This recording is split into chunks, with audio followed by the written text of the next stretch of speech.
Okay, this one here we have is soy milk, all right, and this one's organic and unsweetened, all right, and I didn't notice it was organic, and I mean, with many of these types of products, I mean, organic is always, I guess, better.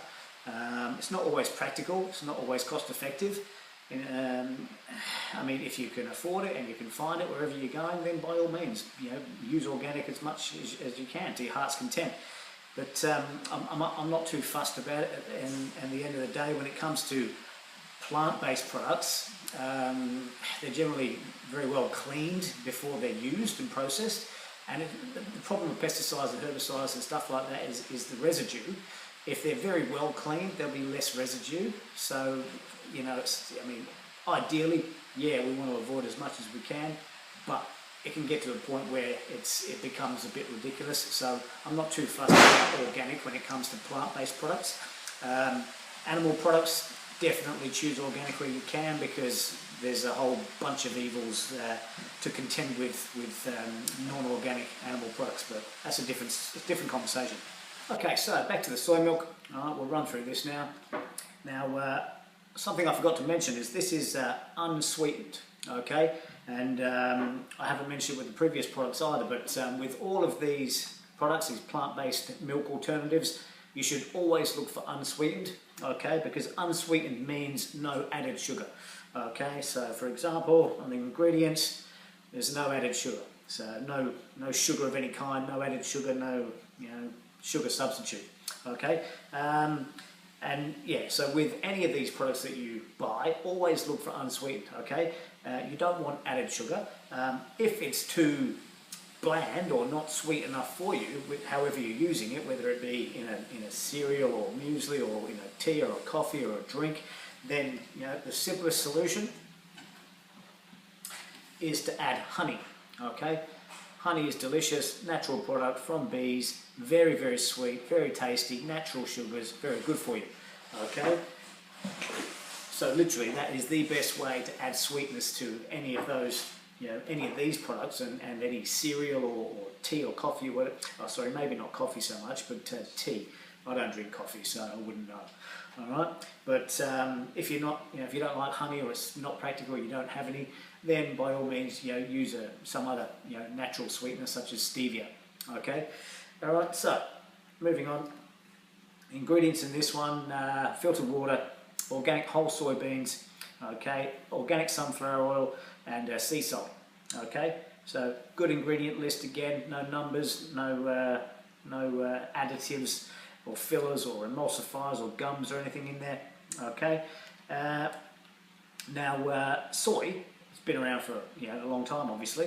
These days there is some controversy surrounding soy products, and do they possibly cause breast cancer, or can they increase the likelihood of getting breast cancer in people that have got a genetic history, okay?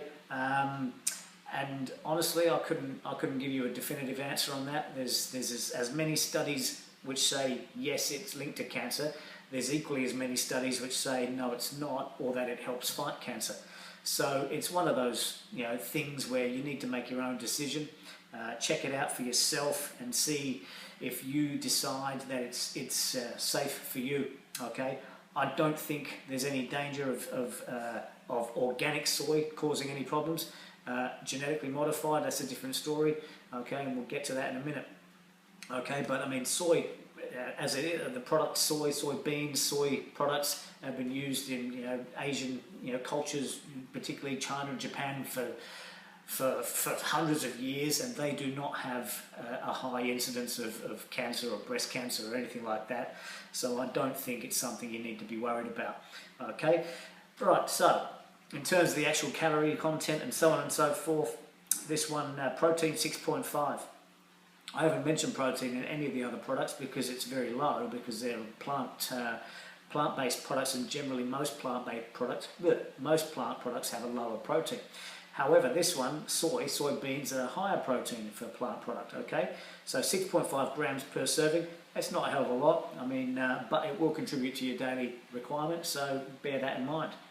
Okay, fat, you're only looking at 7.5 grams of fat in total.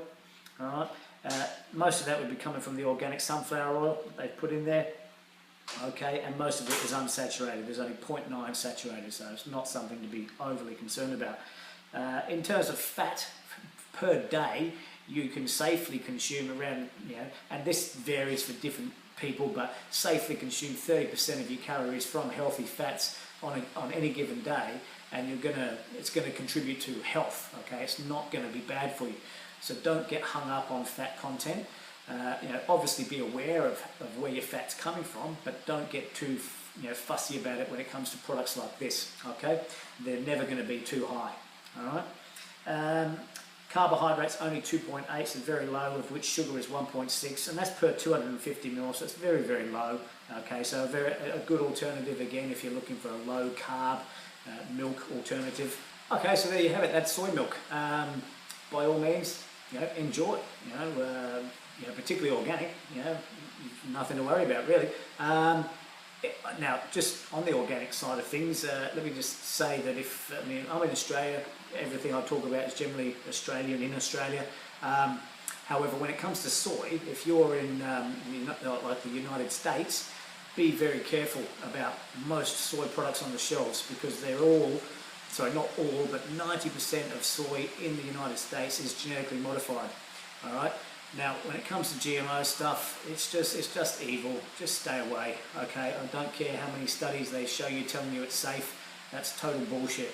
When you start screwing around with nature and injecting DNA from something into another and splicing and this and that, and then coming up with a totally new thing which is genetically modified, it's just not good, okay? So all the GM studies that they do are generally 90 days, so they'll test a product for 90 days and then they'll determine that it's safe for 75 years. It's just ridiculous, okay? So when it comes to GMO, stay away, okay? Stick with what nature provided and you should be safe. So particularly in the USA, stay away from soy unless it's absolutely guaranteed organic, okay? But other than that, go for it. Enjoy your soy, okay? And so that concludes the sort of little review on plant-based products. Thanks for watching. As always, feel free to check out my website, www.28dayflatbelly.com.au. And if you enjoy these videos and you find it informative or educational, please subscribe to the channel and stay tuned for the next episode. Thanks.